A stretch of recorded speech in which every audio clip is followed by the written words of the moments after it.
అందరికి happy Christmas. Merry Christmas. Merry Christmas.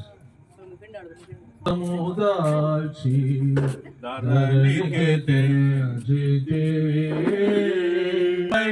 సిలువను మోసిన పరిశుద్ధ దేవుని సుతుడా,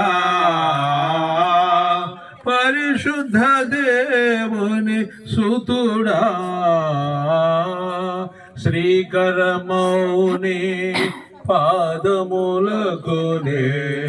అంజలి ఘటించుకునే కుమారుడు అనబడును. ప్రభు అయిన దేవుడు ఆయన తండ్రి అయిన దావీదు సింహాసనం ఆయనకిచ్చును. ఆయన యాకోబు వంశస్థులను యుగయుగములు ఏలును. ఆయన రాజ్యము అంతము లేనిదయ్యుండునని ఆమెతో చెప్పెను. దూత మరియతోటి మాట్లాడుతున్నటువంటి అది ఎలా పుట్టాడు ప్రభువారంటే పరిశుద్ధాత్ముని వలన ఎలా పుట్టాడు ప్రభు. ఆమె ఆ కుమారుని కనడం అనే దూత మరియతోటి చెప్తా ఉన్నాడు, భయపడకము, దేవుని వలన నువ్వు కృప పొందావు.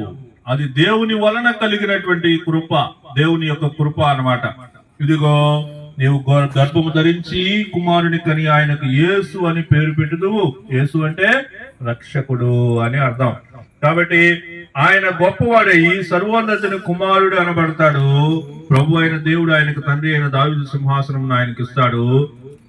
ఆయన యాకోబు వంశస్థులను యుగయుగంలో ఏలుతాడు. ఆయన రాజ్యం అంతము లేనిదయ్యుండునని ఆమెతో చెప్పాను.